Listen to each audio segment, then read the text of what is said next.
The Low Post is brought to you by Goodyear, helping you discover the road ahead. Goodyear, more driven. Ready to play ball? The Baseball Tonight podcast with the one and only Buster Olney gives you an insider's perspective Monday through Friday with the biggest names, stories, and analysis in the sport. Follow the Baseball Tonight podcast wherever you get your podcasts. Baseball is back, and so are your favorite teams and players. Catch the best of the bigs all season on ESPN Plus with over 170 live Major League Baseball games featuring every star and every team in the league. Sign up now at espnplus.com/baseball. And now, The Low Post. Welcome to The Low Post podcast live on Monday afternoon, and it is time for a depressing conversation because the Golden State Warriors, light years ahead, golden child of the NBA, untouchable, unassailable, looked like a dynasty in the making, are 23-27, clinging like grim death to the last play-in spot in the Western Conference, currently tied with the Pelicans.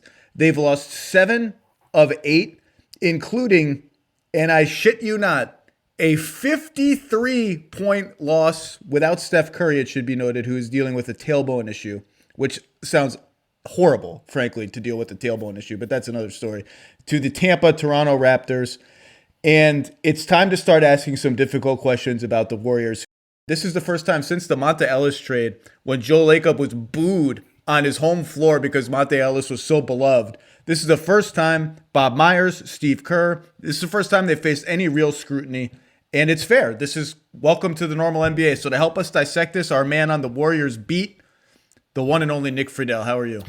My man, it is always good to be with you. And after that Hawks game on Sunday night, I had to laugh because somebody tweeted to you and I. They said, is Nick Friedel on the Warriors suck beat now?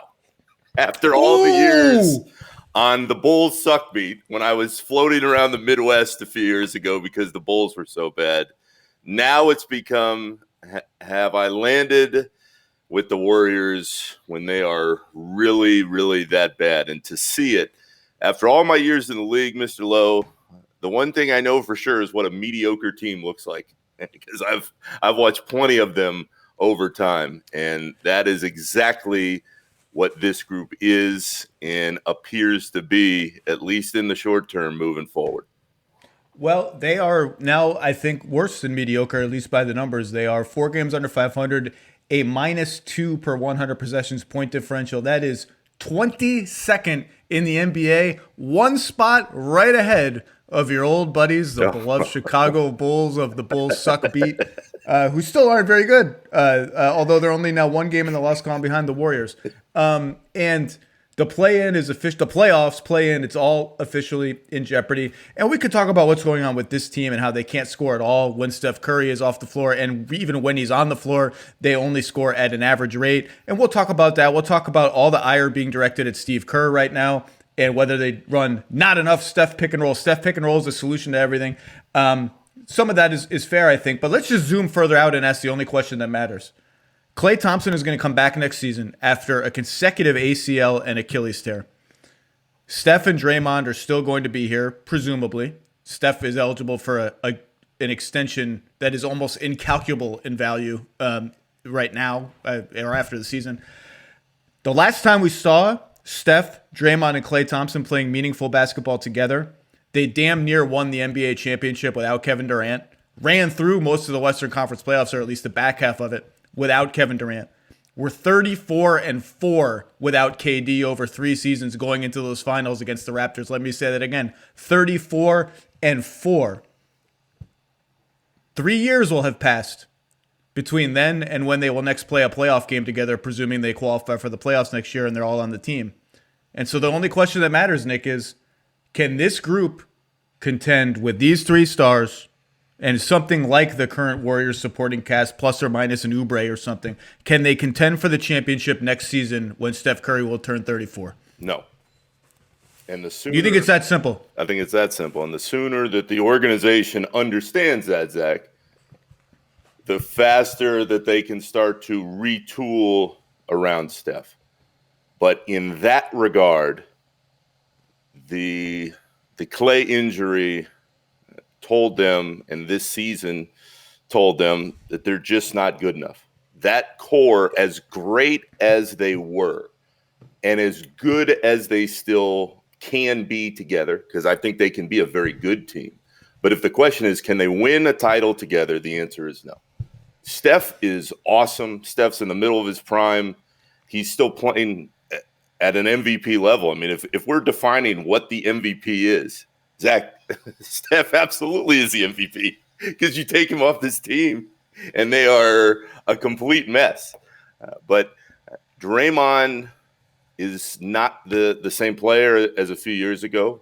He's still very good. And when Steph's on the floor, he is still one of the best defenders. I know all the stuff. People are all over him about you're the best defender of all time. That's a separate conversation. But with Steph, he's still a really good defender. He's still a really good playmaker for the rest of the group, but he's giving them basically nothing offensively.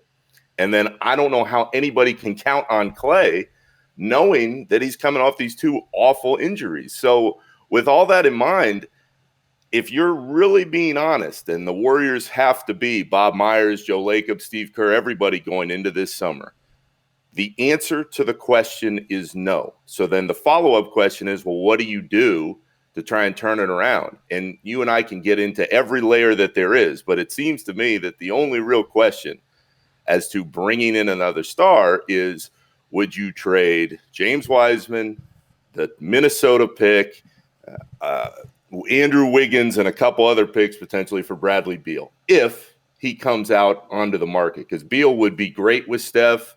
They'd be a hell of a lot of fun to watch. But even then, Zach, even then with Beal, Klay, Draymond, and Steph in that scenario, that is a really, really good team.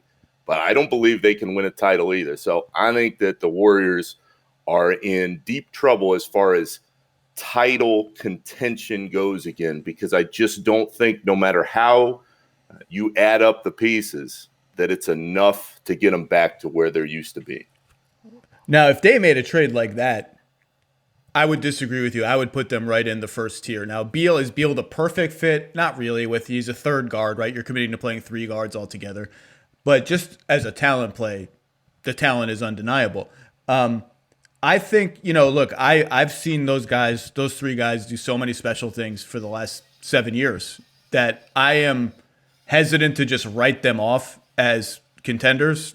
But I think given how much time has passed and given that Draymond has clearly declined to be a complete non-threat as a scorer, and that's the most important thing that's happened to their team other than Klay's injuries and Durant leaving is on the court. Draymond Green's decline you could count on him to hit a couple of floaters, roll in for a layup, get to the line 5 or 6 times a game. He had 1 year where he shot in the high 30s from three that proved to be a huge outlier. It was the 73-win season, but he was low 30s a couple of he wasn't just this. I think you'd have to lean toward the answer being probably no. I mean, you'd have to see what's going to happen with the Clippers and the Lakers and other things. Other things will happen, but I think if you're taking a good, honest look in the mirror, you have to conclude that the answer is probably not quite good enough to win it all next year and proceed accordingly. And to your point, I think that's the conversation you have to have. Is they have Wiseman, they have this pick from Minnesota that I believe they have a 60% chance of getting because it's top 3 protected and then unprotected the following year. What can you get? And you can get into a lot of conversations with that player and that pick. But the last month of the James Wiseman experience has not been good. Zach, he looks completely lost on the floor. And any conversation about the Warriors' present and future centers around James Wiseman. And I have gotten into this argument with fans, with people in the organization over the last month or so. And the argument always is he's 19. And now a week ago he turned 20. So he's 20. Of course he was going to struggle. Of course there were going to be issues. But he's worse right now than he was to start the year.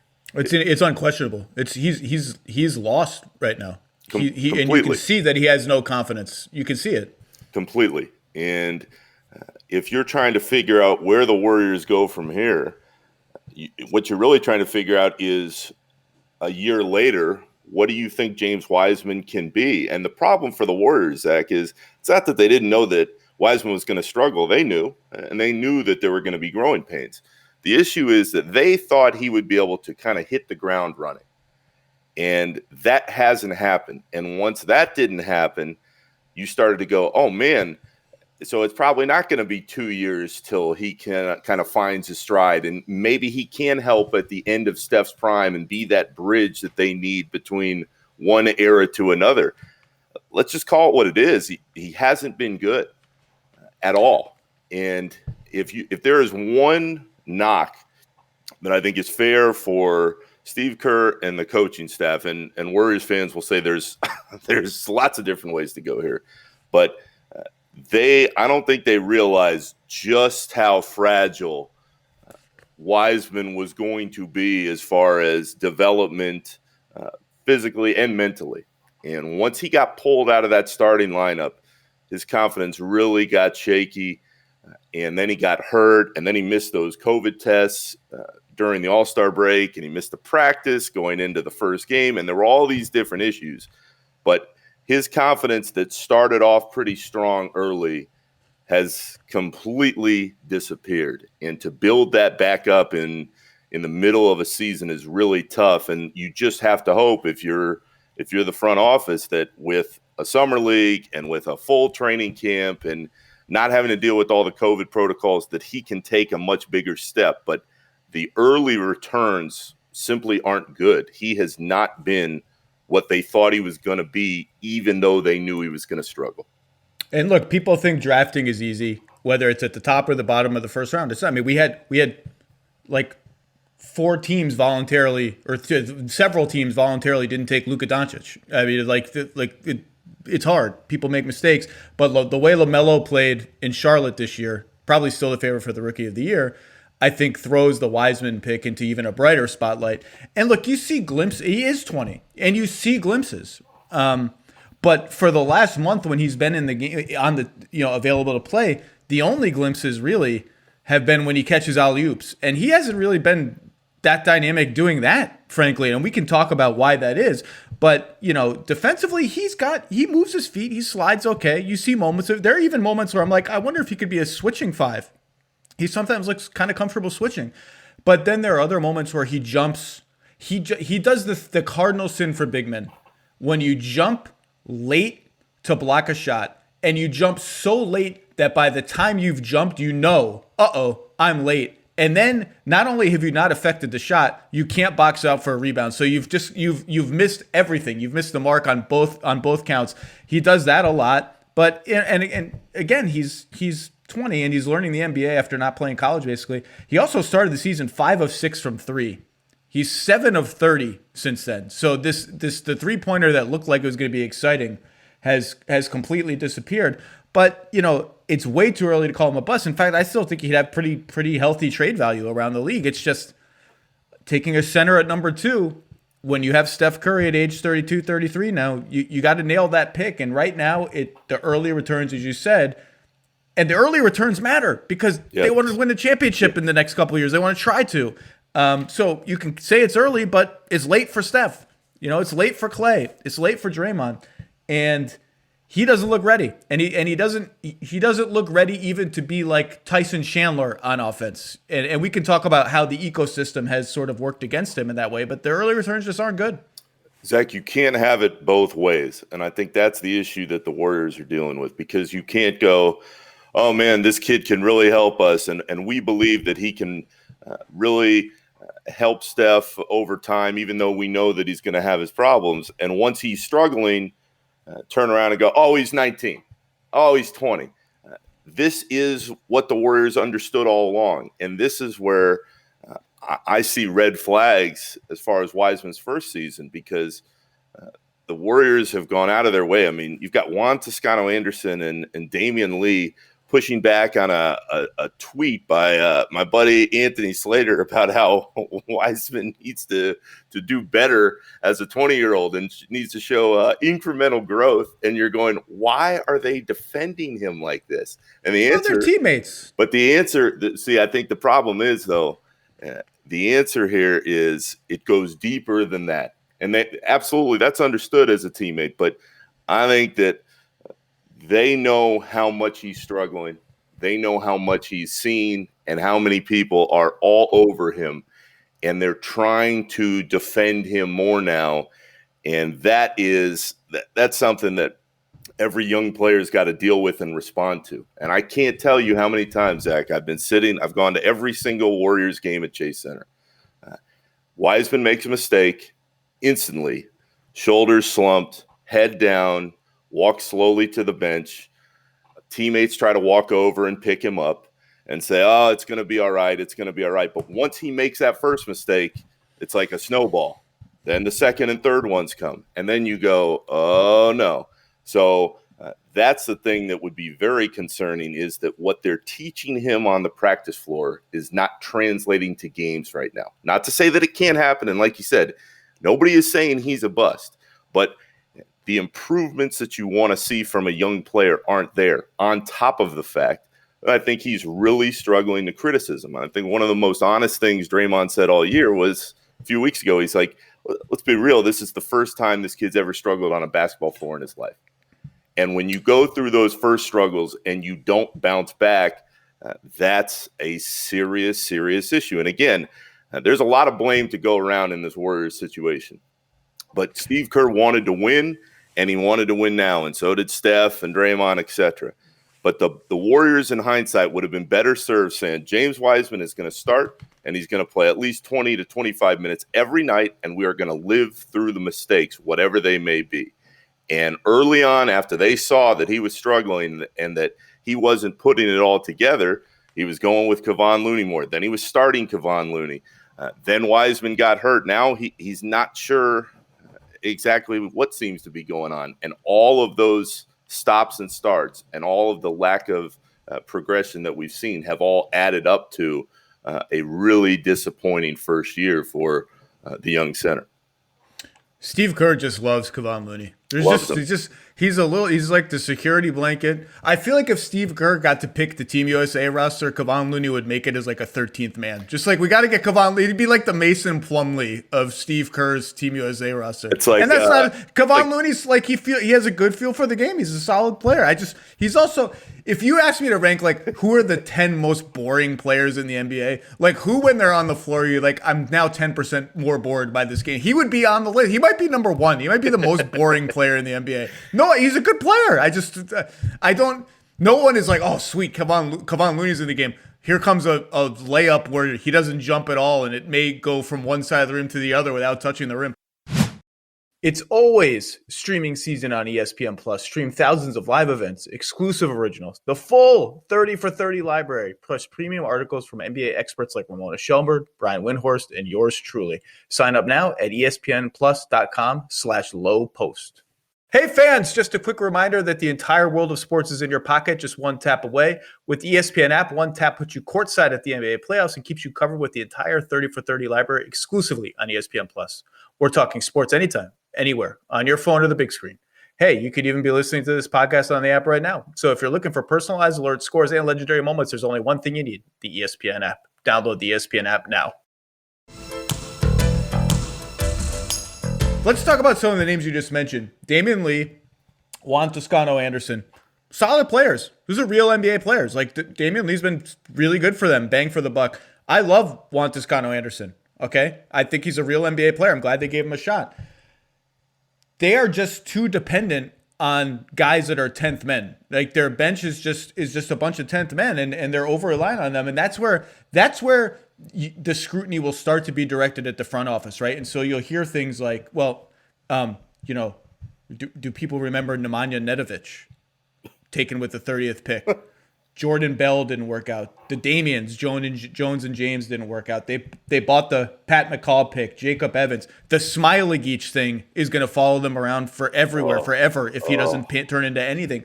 But then you'll hear all about the names they had right under their noses. George Niang, Justin Holiday, Seth Curry, Kendrick Nunn. Oh.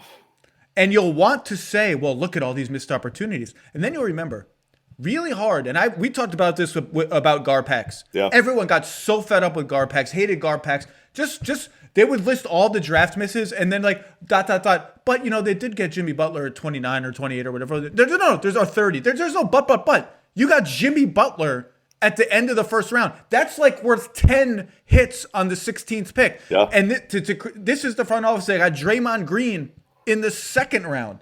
Azili was a good pick. Jordan Poole looks like he's going to be okay at number 28 or wherever he was. Pascal's a good pick. Like and you know what this really is when you dissect all of these fringe names?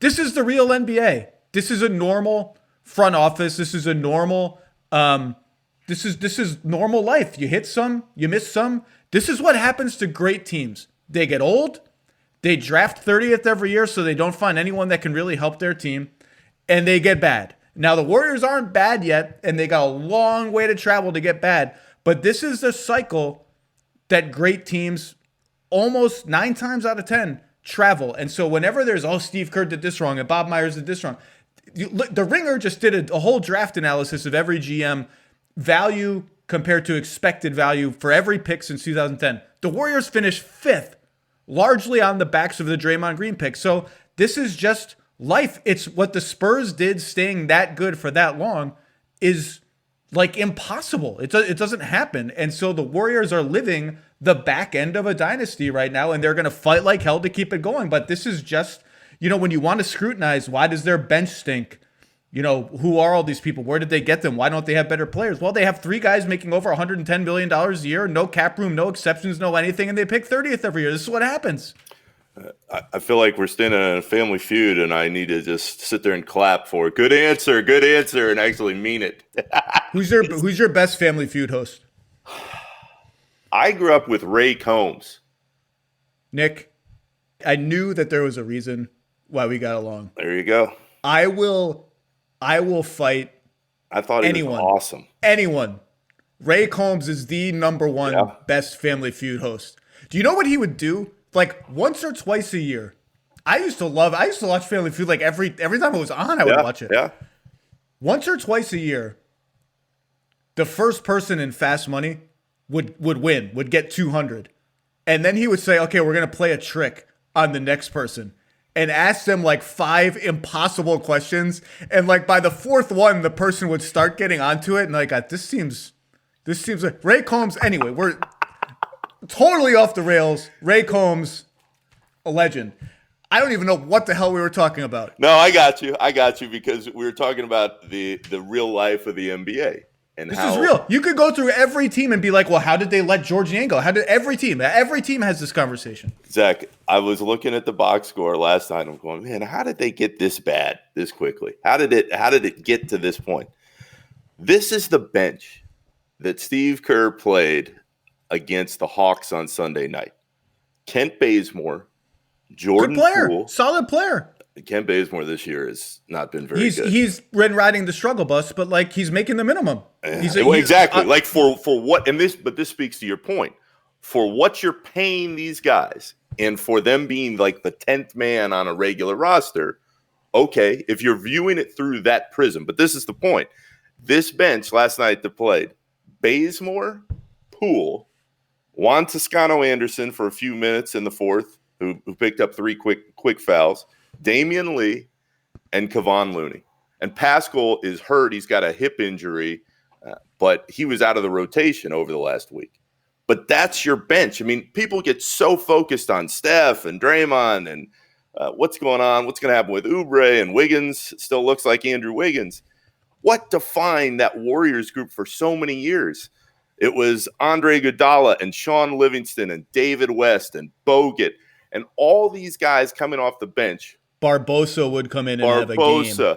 You knew what you had, and you knew when they came in, they were pro players who would take care of business. When Steve Kerr looks at this bench right now, I'm sure he just kind of gets incredibly nervous every time because you pull Steph off the floor. We know what happens.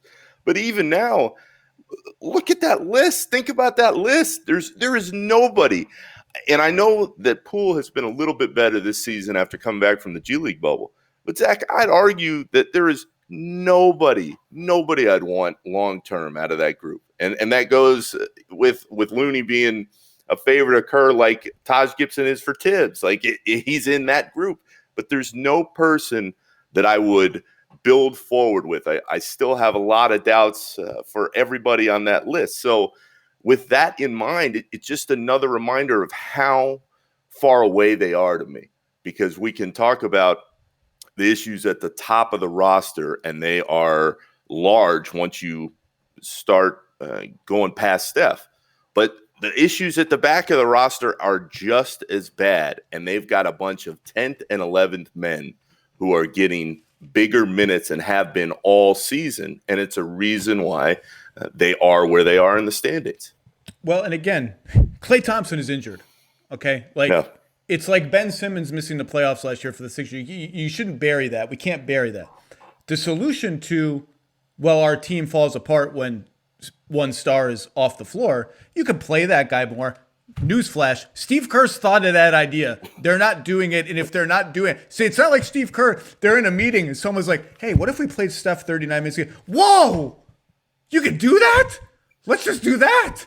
They've talked about it. They just are, it's not something they're going to be doing. Wait. Before we leave that point, I want to make this too, because it's another fair criticism of Kerr this season.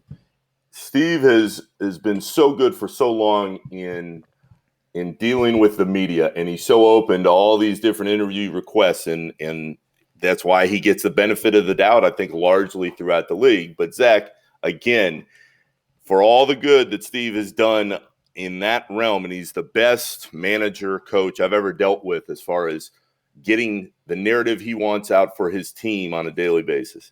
If he could pull back one quote all year, it was we're not going to chase wins.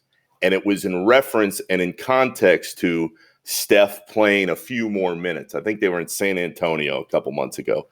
And Steph could have been out there, and he could have gone from 34, 35 minutes to 38 or 39. He could have played most of the fourth quarter. Maybe they would have won that game. But Steve said, we're not out here chasing wins, because we're playing for something deeper than that with Steph. We want him to be healthy long term. That quote set a bad tone, not only for the fan base, but I think across the league, people are like, well, what are the Warriors doing? And everybody has missteps. Everybody has quotes that they'd like to pull back. But as far as Steve Kerr goes this year, the chasing wins quote has hung around him. And it's why when you bring up Steph's playing time or his inability to come back a little earlier at certain spots throughout the year, it's one thing that fans always point to, and it's one thing that anybody who's followed this team kind of falls back on and goes, I bet he wish he could have had that one back.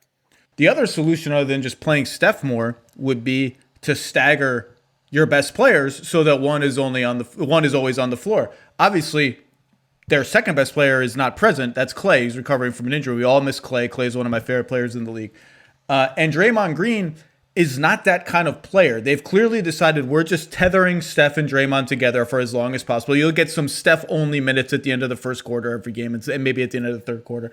But Draymond is not, without another supernova talent next to him, he's no longer the kind of, he would help, I guess, a little bit. He would help the Damian Lees get open, and Jordan Poole's going to be help. But that's not an easy solution. I do wonder if next year they could try, if this is essentially the team, they could try playing Klay and Draymond together when Steph sits to try and avoid this issue. But this just brings us to let's circle all the way back to Wiseman. I do think the motion offense the Warriors run has been difficult for Wiseman, and his life would be easier if it was just a sea of Steph Wiseman pick and rolls, just screen, dive, lob, blah, blah, blah. So here are the numbers, because everyone's always up in arms about the pick and roll. Steph is running 33 pick and rolls per 100 possessions this year, according to Second Spectrum. In 2016, it was 33. In 2017, it was 33. In 2020, it was 32. In 2018, it was 37. 1 year, it's 2014, which I believe is the last Mark Jackson year, it was 47. So his pick and roll volume, this is just what it is. It's the same as it's always been under Kerr.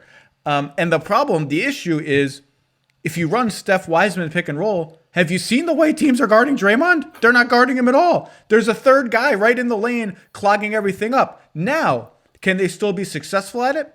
Absolutely. Steph got a layup just last night against, Atlanta.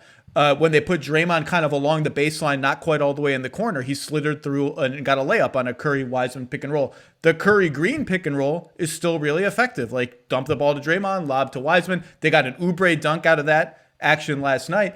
And all of that stuff will be more effective next season despite Draymond's, scoring limitations with Clay and with maybe one other better shooter if they can find one. But better talent lifts everything up, and all that stuff work better. And Draymond knows what to do when no one's guarding him. Just call for a handoff, because if I hit my guy with a handoff, no one's waiting on the other side.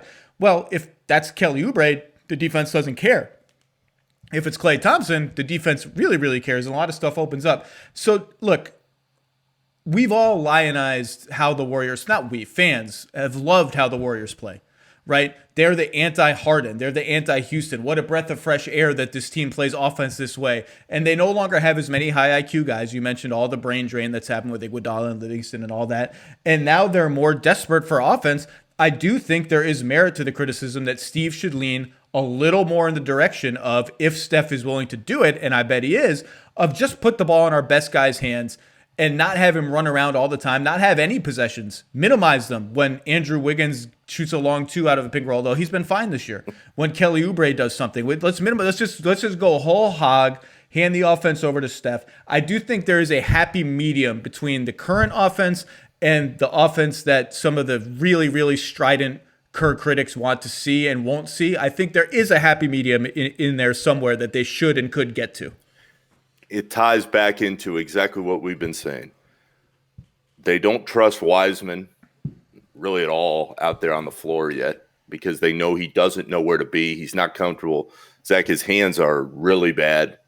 He hasn't been able to catch really well. So that's a huge part of it. And it ties back into Draymond being a non-threat.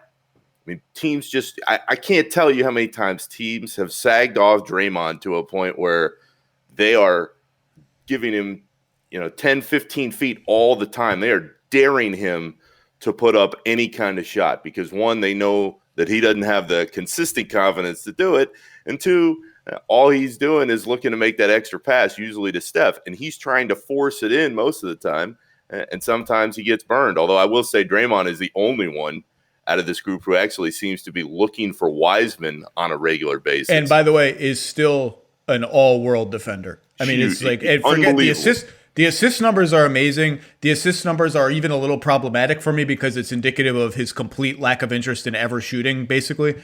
But his defense remains as essentially as it was in his prime. He's been awesome on that end. The issue, though, is, and this is a broader issue on the roster. Let's look at it this way. With Steph Curry, you know what you're getting every night. One of the game's greats. He could carry that team when he wants to, but you know what's going to come. With Draymond every night, you know you're going to get your defense, and you know he's going to play make for everybody. But after that, it's kind of hit or miss. It's like half on, half off. You can go through the numbers, and there are times when Draymond just does not look engaged out there on the floor, and it's especially telling when Steph's not out there. Well, it's also not great that he just came out and said, I don't really care about the play-in tournament. Well, I got news for you, man. Like, you ain't got nothing else to care about right now because you're not playing for anything else. That's what you're playing for. And it's funny how everything's kind of coming back around because it's an acknowledgement of reality for the Warriors that I don't know if they've been ready to accept. Because when you're talking about quotes that you can pull back on the air and Steve saying, we don't want to chase wins, Draymond saying, I'm not motivated. I'm not motivated by the play-in game when it appears every day like that's exactly the only thing that they're going to have left to sneak their way into the postseason. I mean, you know this, but Steph is beloved in that locker room. All these young guys, they can't believe that they're playing with Steph Curry. I can't tell you how many times the last couple of years, all these young guys have said it's unbelievable because you watch him and he's hitting shots from all over and you're like, I can't believe he's my teammate. But Draymond, his journey has been more tangible for the group. He is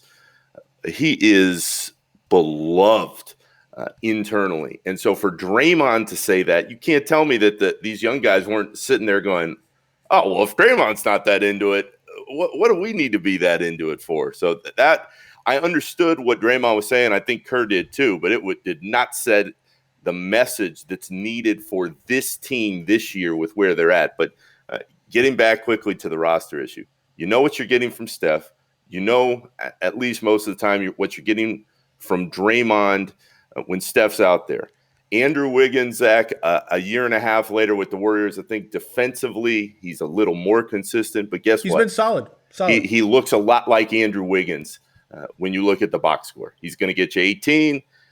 He's going to play pretty solid perimeter defense, but he is who he is at this point in his career. And by the way, we should say, speaking of Andrew Wiggins, if we're going to sit here and dissect front office moves that did or didn't happen, by hook or by crook, the Durant leaving turned into D'Angelo Russell, turned into Andrew Wiggins, and the most valuable extra draft pick in the league right now. So yeah, were they kind of lucky that Minnesota just had to have D'Angelo Russell, just had to have him, can't have anyone else. That's the guy we got to have. Yeah, but you make your own luck.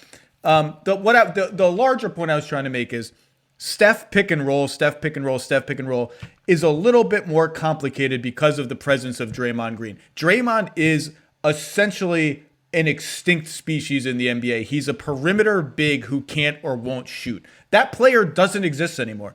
And he exists in Golden State only because of how good he is defensively and what a good playmaker he is. And the playmaking makes up for a lot of the spacing issues he brings if they have the kind of talent they had around him, even pre-KD. Like what right. Clay would just make a huge difference in that regard. So it's just, but it is still their best option. Like Steph drew 2 3-shot fouls last night. They got all these other good looks. It's still probably their best option. They should probably do more of it. And let's end with the bigger question. Let's say they, make the play-in, miss the play-in, whatever. Don't do anything, really, make any real noise. I do think, if you ask me what do I think they're going to do, I think they will get to the end of the season. They have to have that tough conversation with themselves. And I think if you had to ask me to predict, I think they come to the conclusion of we have to try to win while Steph is here. He's going to be a lifer. We want him to be a lifer. Not he's going to be. We want him to be a lifer because I don't know what's going to happen in the NBA anymore. We want him to be our Dirk. And so we owe it to him and Draymond and Clay to try to win. And if that's the conclusion you come to, I think they would explore what they can get for Wiseman and the Minnesota pick and whatever else. And maybe Beal's the only thing that becomes worthy of it if Washington even crosses the Rubicon with Beal, which they haven't. And if not that, then I think you just wait for the next one to try and fall. But I would expect them to, if this is what their team is at the end of the year, maybe you disagree with me, but I would expect them to have those kind of conversations with themselves and with other front offices. I think anything is possible. And let's clear this up too, because this seems to be gaining more noise with Steph. And Brian mentioned this a couple weeks ago, but is LeBron recruiting Steph? Would Steph actually leave? In my time dealing with him on a regular basis, Zach, he's always been pretty honest with what he wants and what he wants to do in his career. And he's only ever talked about staying with the Warriors for the long haul. He wants to wear one jersey. He said it over and over and over again. So I don't buy, even if they completely spin out here and they don't make the play-in game, that all of a sudden Steph is going to be like, I'm out of here, or consider that idea. I think Steph Curry, at least for the next few years, he'll sign the extension this summer and he'll try to figure it out on the fly, what we're discussing. But this is the point that we've been discussing throughout the pod here.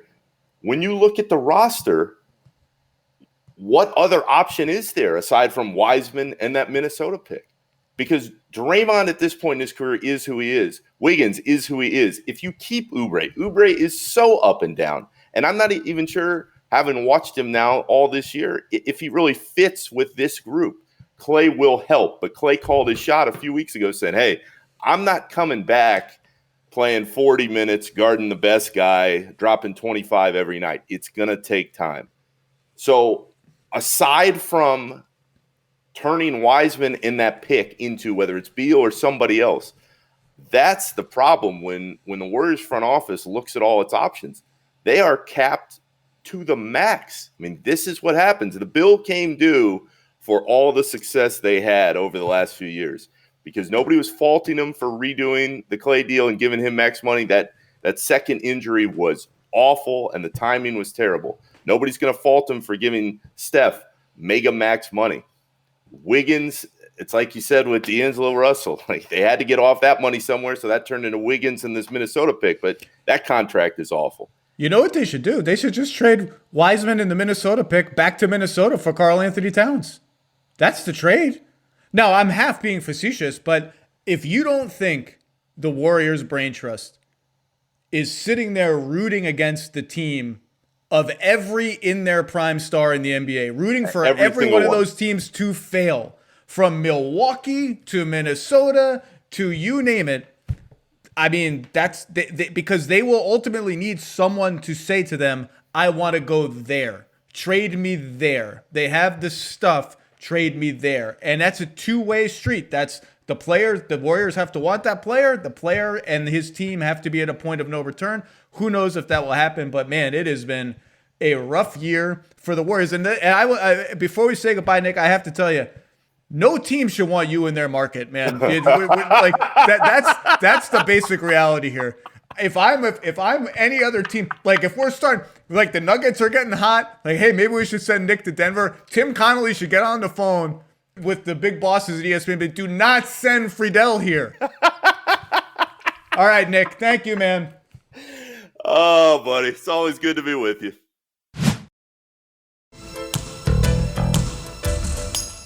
All right, for a nice contrast with the cratering Warriors, it's time to talk about the Denver Nuggets, who are undefeated since acquiring Aaron Gordon. And I'm going to read a stat that will blow your mind, but not my guest's mind, because he knows the stat already. And my guest, of course, is Adam Morris of the DNVR Sports umbrella. There are maybe 20 people alive who know the Nuggets better than Adam or as well as Adam, and they all play or work for the Nuggets. Adam, how are you? I'm doing good, and I'm really excited to talk about this team. It is a perfect time, as I think it's the most interesting they've been in the last 6-7 years, and they've been a pretty interesting team, so this will be fun. Can you guess the stat that I'm going to read?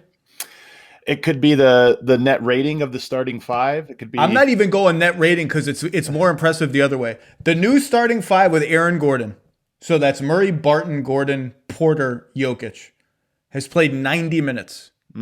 They are plus 61 in 90 minutes. That is like the Globetrotters aren't plus 61 in 90 minutes, even if they decided to try and not let the Generals get a taste of it, you know? They're absolutely ridiculous. And I think 538 has them I think 538 has them with a 13% chance to win the championship, which is fourth behind the Jazz, the Clippers, and the Nets. Basketball Reference has them much lower than about 5%. I think 10 to 13% is about right. I think the Denver Nuggets are a championship contender right now. They are for real. And I think the Gordon addition, look, this is early statistical noise, but I was optimistic about his fit. It's been smoother and better than I thought it would be. What has stuck out to you about why that lineup is working so well? Oh, there's so much to it. And first, to kind of get into that stat, sometimes when you have a small 4-game sample size with a 5-man lineup, they outscored a team by 25 points in one game and then just marginally here and there. But, they play about 4 stints per game, first quarter, second quarter, third, fourth. And I think all but maybe 1 or 2 of those stints have been major positives, 6-8 point gains. So it's a pretty consistent thing. But from a basketball perspective, what stands out is you now have the ability to play what I call Jokic ball, where the ball is just going from one action to the next. You don't have to, reset. Oh, we don't want to run a dribble handoff with Paul Millsap, so we have to kind of shuffle the deck. You cut through and somebody comes around. You just can go from one action to the next seamlessly. Will Barton, Aaron Gordon, Michael Porter, Jamal Murray, whoever gets into that dribble handoff action, feels comfortable doing it, and the team can read and play off of them. And then on the defensive end, they've suddenly become athletic. And this has been a thing about the Nuggets in the Jokic Murray era, is they haven't really had an athletic team, but Michael Porter now being a bigger piece, and then Aaron Gordon defensively, they just look large and they look smooth and on a string defensively and able to sort of play aggressively on that end. So both ends of the court clicking and so many cool things happening with them. Yeah, the Gordon, when I sat and thought about the day of the trade, okay, they've essentially replaced Jeremy Grant with Aaron Gordon. And they paid a real price to do that. Rather than re-signing Jeremy Grant, they traded RJ Hampton, a good young player, and a pick, and Gary Harris. Not to be sneezed at, frankly, although he's in year 4 of a shooting slump. So it's not even a slump anymore. It's just a career arc. And I sat there that day thinking, okay, how are those players different? And I came away, and obviously this trade had been rumored for quite some time, so I had already been thinking about it. Right. I think Aaron Gordon is going to be a better fit than Jeremy Grant. Jeremy Grant's a better scorer with the ball. He's proven that in Detroit. The Nuggets don't need that. Aaron Gordon's a better passer, and he's just faster. Like the speed and athleticism that you talked about, they need a team of quick movers and decision makers around Jokic. And Jeremy Grant is kind of laborious in a way that might surprise you when you watch him with the ball. Gordon's cutting. I mean, how many easy looks are they getting with him just setting a back screen for Jamal Murray? It's just like every time he does it, or Jamal Murray setting a back screen for him, it's a dunk for Gordon. It's a 3 for Murray. It's just the speed is completely different. And that's action you're talking about with Murray setting the back screen and then kind of a screen the screener, then he comes off for a pick and roll with Jokic. That is the basis of so many of their plays, maybe above half of their plays. It just begins with a Murray back screen on either Portland or Gordon, and teams can't switch it. And I think that's the thing with Denver that feels sustainable is, everybody wants to be able to switch as much as possible, but nobody wants to put their point guard on 6'10" Michael Porter or really strong and physical Aaron Gordon. And that physicality is one difference, I think, between Jeremy and Aaron Gordon. Is Jeremy was more of a finesse player. As athletic as he really was getting posters or going hard at rebounds or this or that. Aaron Gordon seems to really embrace it. So if you do switch, as they did last night, and Aaron Gordon gets caught on, RJ Hampton gets caught on Aaron Gordon, that becomes an easy feed over the top or just power post. The only scenario where I want Aaron Gordon posting up or isolating is when he has like a huge size advantage. Other than that, I don't want any part of it. What I like about it, though, and this has been one of the revelations, I think, for Aaron Gordon, is he's not taking those. I mean, he's taking, if you switch and you get the easy, just sort of duck in, he'll take it. But he hasn't really looked to put the ball in the court and try to make a one-on-one move or anything like that. I put a stat out earlier. This is obviously small sample size things. He's up to, I think, 55, 60 shots total.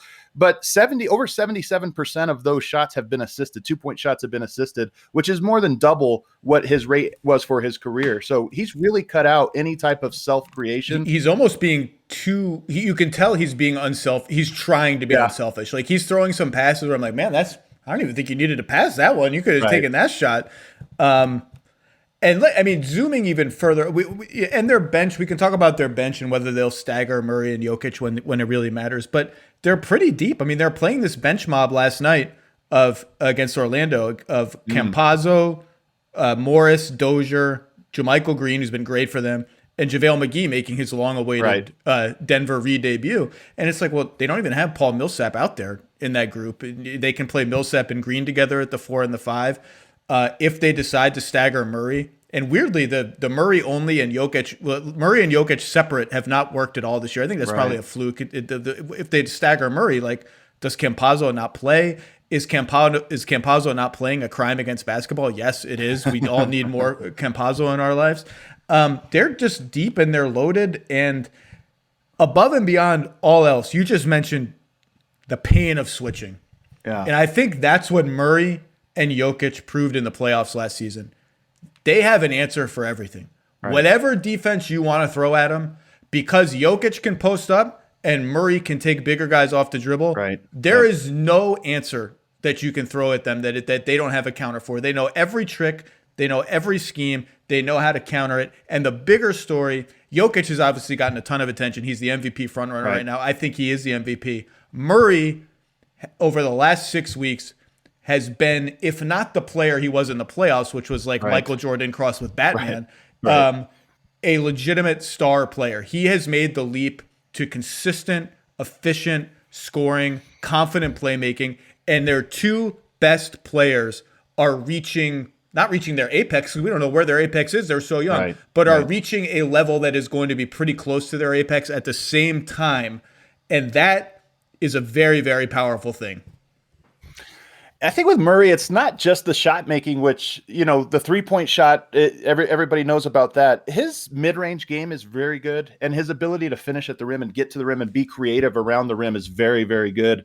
I think it's an underrated aspect. But more than anything, Jokic gets credited with so much of the vision and the passing that he makes, and rightfully so. I mean, he's an all-timer at that regard.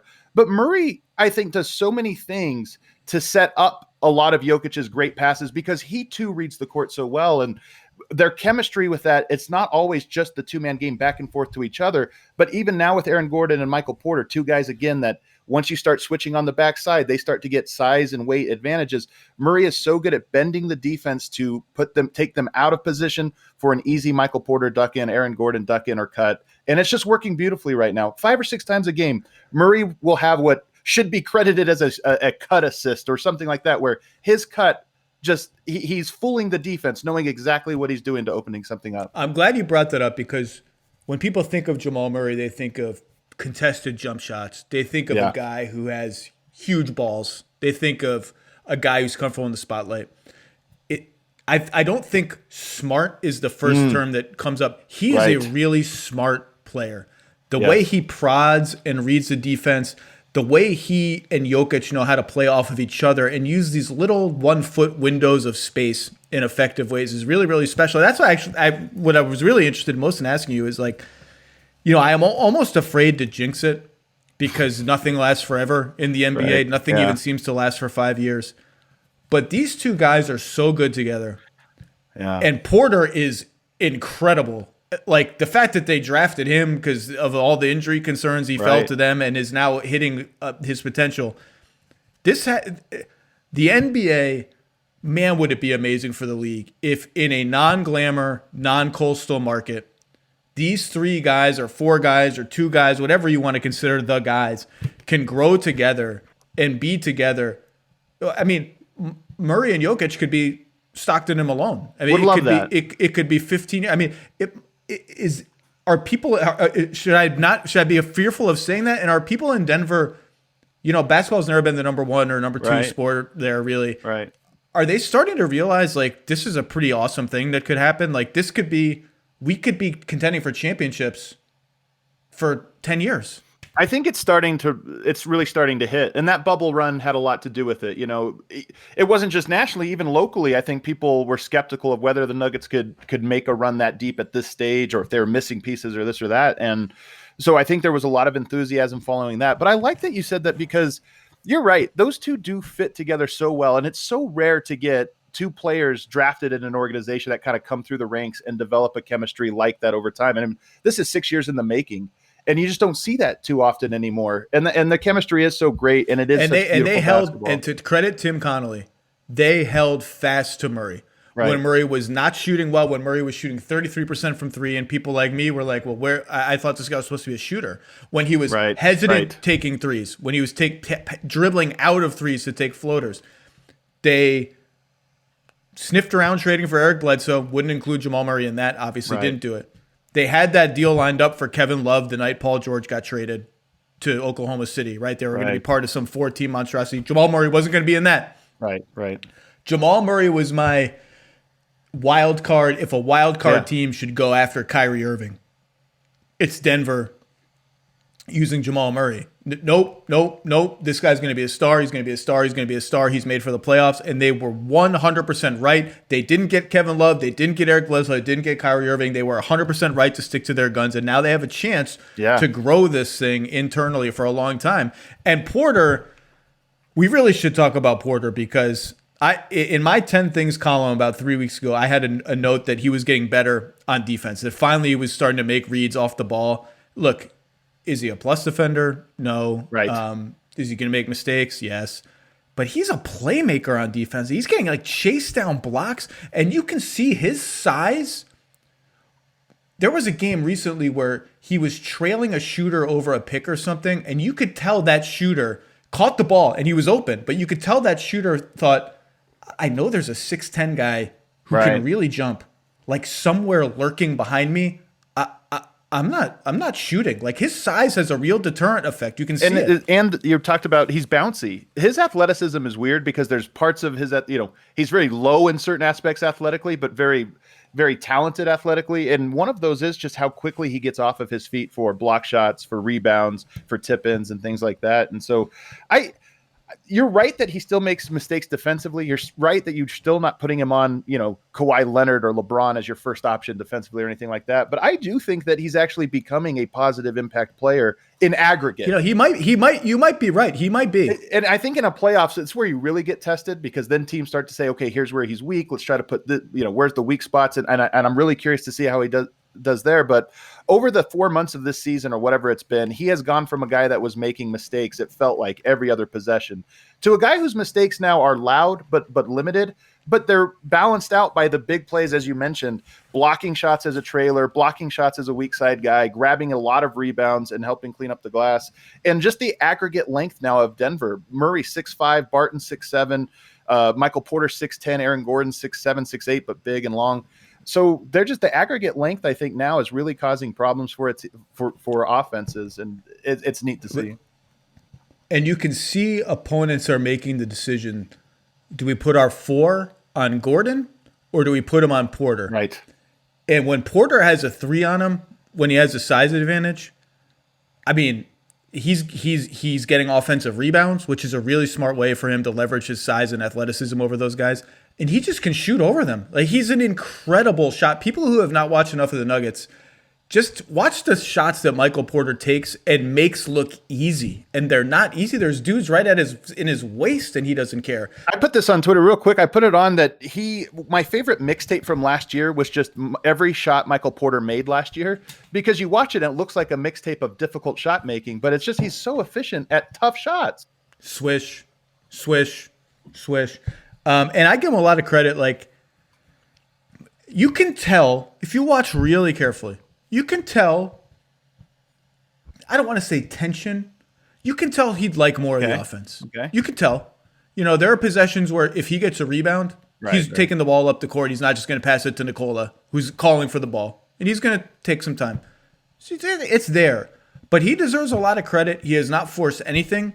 He is not sitting there clamoring to run 20 pick and rolls a game. He's not ducking into the post against things that aren't mismatches. He's not going ISO. He has fit in beautifully around Murray and Jokic, and he can score 20, 25 points a game that way. It's been a pretty seamless fit. I think you made the point earlier about Jokic and Murray and the connection they've made, and it's been 6 years. It's only been 2 years with Michael Porter, and one of the things I'm really curious to track over the next several years is just Aaron Gordon comes in. He's not taking tough shots. Michael Porter, I think early on, to your point, really was not really understanding where his shots were, wanting more touches, wanting some of the plays they ran for him were plays designed to get him an ISO, not within the flow of an offense, but hey, here, let's all clear out for him so he gets one up here. And now I really do think the biggest growth for him has been he's found so many shots within the flow of the offense, and he is passing up, maybe begrudgingly so, but he is passing those shots up, and the offense is humming. And I think he scored now for over a month, 15 points or more in every game since March 2nd, and on over 50% shooting on every single one of those games. So he's not having any off nights, in large part because he's accepting what a good shot is. They basically have a big 3. I mean, it might be too early to say that. Big 3 is sort of this moniker that gets tossed around about legends, but he's their third core piece now. Right. It's not just, I think if he stays healthy, it's not just Jokic and Murray and everything else is fungible. I think he's a third core piece for them now. Yeah. So to your point earlier, their defense is now up to 15th, which means it's probably been top 10 in the last month or something like that. And it's trending the right way. So here's my question to you. Aside from opponent, and we'll get to that because the West is overflowing with opponents who are unpleasant to play against, what worries you about the team? What are they missing? What's something you'd like to see more of? What's causing you anxiety? Honestly, it's nothing with that first unit. I think they can go toe-to-toe with any first unit. Once you get to that bench unit, I think you really worry about Denver runs low on shooting. They've got a lot of playmakers. They've got shooting in the front court. They've been playing JaMychal Green and Paul Millsap as a sort of 2 power forwards, no center. And that lineup spaces the floor a little bit, but you're missing backcourt. PJ Dozier, Monte Morris, Facundo Campazzo. You can't play all of them together. Monte Morris, Facundo Campazzo, bottom 2 percentile in height and weight at the guard positions. But top 100 percentile in spunk and creativity, Adam Morris. It's true. Nobody in the NBA plays harder than Campazzo. I mean, he's so fun to watch because he's had 10 cups of coffee or something with how hard he plays on the defensive end. But it's just they're really small and really not a lot of shooting in your backcourt and on the wing. And I think that's the one thing. I know benches become less important, but as you talk about staggered lineups and as you talk about, Denver lost to Portland 2 years ago in that game 3 that went to 4 overtimes, in large part because they couldn't play their bench any minutes. Every time they went to the bench, didn't Jokic play 60-something minutes in that game? 65, and I think he was a +2, and they lost. So 65 of 68. But so I do worry about the bench, and specifically the shooting and length in the backcourt on the bench. Their bench numbers have been pretty bad over the last 4 or 5 games. I wish they could play Jokic the whole game. Jokic probably could play the whole game, honestly, the way he plays. It's so effortless. I said this on a podcast a couple episodes ago. Forgive me for repeating it, but every time he touches the ball, they get a good shot. That's a little hyperbolic because he'll commit a turnover or whatever. But it's really the process is when they get him the ball, someone is getting a decent look almost every single time. And that's in part because he is such a wonderful, efficient scorer himself. The bench thing, the shooting, that's all true. Every team's got bench problems. Right, I don't lose a lot of sleep over that. To me, the X factor for them is Barton. Yep. Because he's now the nominal shooting guard. He's only an okay shooter, but his on previous versions of the team that lacked that kind of zip and athleticism, his just sort of north-south, I'm getting to the rim, slashing, felt like a missing ingredient. And it's not a missing ingredient anymore. They don't need that as desperately as they did before. What they do need is for him to knock down some shots and supply some supplementary scoring. He might be a natural fit to play some of those bench minutes, by the way, if they're not going to stagger Murray and Jokic. There's something to that maybe. He, to me, is I think Reggie Miller was saying in one of their recent national games, the game against the Clippers. By the way, that was an impressive win. That was a wire-to-wire, we are just better than you win. Whether they are or not, we'll see. But that was a strong game. They win. were. Yeah.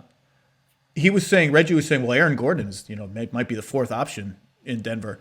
I kind of think he might be the 5th option. If you ask Will Barton, he's definitely the 5th option. And to me, when teams are going to dare Barton to make shots in the playoffs, and I think he's their X factor. Does that make any sense to you? Oh, I think absolutely. I refer to it as when Will Barton is good, that 4-man lineup is great. When he's knocking down shots, when he's staying within the lines, he's the one guy that maybe gets a little bit, he was playing the best basketball of his career last season. In the month of January, Michael Porter hadn't played to that point. Jamal Murray gets hurt. Gary Harris gets hurt. Paul Millsap gets hurt. Mason Plumlee gets hurt. Denver's depleted, and Will Barton has to step up and basically be the number 2 for an entire month. And he did it. And he did it at a very high level. He gets hurt shortly after that, and he hasn't been the same since. And I think a lot of that is, if you look at his efficiency around the rim this season, it's completely tanked, worst of his career by a large margin. But he adds things. I still think he brings things to the table that Denver needs. He's 6'7" as a shooting guard. He's longer than you think. He's really long, and he can handle the ball. He can shoot. He can read the court well as well. He can cut. And just adding when you have 5 guys that you can do that, that can all do that. This is a little different from Gary Harris, who could handle a little bit, but he wasn't a guy you really felt comfortable, stretching the court and letting him run pick and roll. Barton, you can do that. I just think Barton has lost a lot of athleticism and is still playing banged up from where he was even 1 season ago. And that's the big question for me. He's a lot more of a consistent player when he's finishing at the rim, and he just hasn't done that this year. People forget that he didn't play last year in the bubble. Right. That was a huge loss for them, that they survived all the way, to within a hair of having the Lakers 1-1 in the Western Conference Finals, to within one AD3, which I'm sure you remember quite vividly. Too well. So this is in the West, you could answer this many different ways, but is there a particular matchup that either you really among the best teams in the West Right. that is worrisome to you, or one that you think is pretty good for the Nuggets? Is there a team you would, boy, I'd like to not play them if possible, or are you just like, we're a really good team, all these other teams are really good, let's just have at it? I honestly think it's that second one a little bit. People, I tell people this is the best Nuggets team I've seen. And, I've been watching the Nuggets for 25, 30 years, and they really look great. They're coming together, and people ask me, well, are they more likely to win the championship or lose in the first or second round? I say, losing the first or second round. It's the West. Somebody really good is going to lose in the first round. That being said, the Lakers are the one team that I wonder how they match up. When you just look at it defensively, Aaron Gordon, I think, can do a very good job on LeBron. I'm curious to see it, but he's really impressed me defensively one-on-one. Does that mean Michael Porter guards Anthony Davis? That doesn't feel good. Feels problematic. Feels like a problem. And I think, the Lakers don't score that well, especially when you get down into that half-court game and you take away the transition. And Denver, I think, can maybe outscore them and scramble and do all of these different things and shoot the ball really and win the math battle. But you still look at some of those individual matchups and think, Jokic can't guard Anthony Davis. Michael Porter can't guard him. Aaron Gordon's got to occupy himself with LeBron. I'm not even sure he can guard LeBron, but maybe he can make it tough for him. So that remains the matchup that I think is really tough for them. Yeah, I mean, that's LeBron and AD. That's tough. But I look around, I don't think what they did to the Clippers was a fluke. Me neither. Utah, that's a series that both teams seem to be okay with. I think that's anybody's series. If Phoenix, you look at the numbers over the last two seasons, though, with Utah and Denver has won every single one except for the 3 they lost in the playoffs. And again, no Will Barton, no Gary Harris. And I think a large part of it is Gobert's great. He makes Jokic work, but Jokic knows how to take him. And I think there's a psychological thing when your guy who shuts everyone down all of a sudden becomes a bit of, not a liability, but weakened. I just think Denver has an edge there. They've beaten them too many times over the last 2 years. Yeah, I don't know who I'd pick. Utah's obviously hit a new level as a team, right, and has figured some things out about it. Conley is now really back and incorporated. But I don't think Denver's scared of them for sure. Phoenix, I would pick Denver over Phoenix without thinking all that hard about it. No disrespect for the Suns. No slander, as LeBron would say. No slander to Utah. And, Clippers, Lakers. I mean, I think Dallas and Portland are really good teams. Like Portland with Norm Powell, that's a great fit. Dallas with Luka is unpleasant to play against. I'm just saying, it's time to start talking about Denver not as a cute upstart, like maybe they could upset the Clippers or a little bit. Like, they're a championship contender, full stop. And this Gordon fit is real, and they're just really, really good, and they're deep, and they've done. And it's not as if their front office has been perfect. No front office is perfect, but they've done a hell of a job building that team. And I think the Gordon acquisition is a hand in glove kind of fit, and it's exciting for the league to have this possibility growing in Denver. It's great. It's great for Denver fans. I'm envious. I think it's really exciting, and I agree with you. There does appear to be a sort of a turning of the tide with how people are looking at Denver. Players are looking at them, analysts are looking at them, because I do think this is the first time where it looks like they make sense. They don't necessarily have weaknesses where before you could say, yeah, but can they do this? Can they do that? They're a lot stronger and more complete now with Aaron Gordon and with Michael Porter. He's a huge part of this too, that Michael Porter's rise really predates Aaron Gordon arriving. It's just been augmented since he's arrived. The litmus test for the national discourse will be how the MVP discussion sounds this week, because the MVP discussion, Embiid's back, and when does LeBron come back, and is James Harden a candidate? Should James Harden be a candidate? It should start with the guy in Denver is favored to win MVP right now. And should be. That's everything else is like, it's interesting and it's fun to tell. Giannis is coming. Giannis is amazing. Jokic is the MVP right now. And I suspect he's probably going to end the season as the favorite for the MVP, which is just absolutely wild to think about. The 41st pick or whatever he was. Adam Morris, you can find him at DNVR. He's an absolute knockout Denver Nuggets analyst, formerly of DenverStiffs.com back in the day.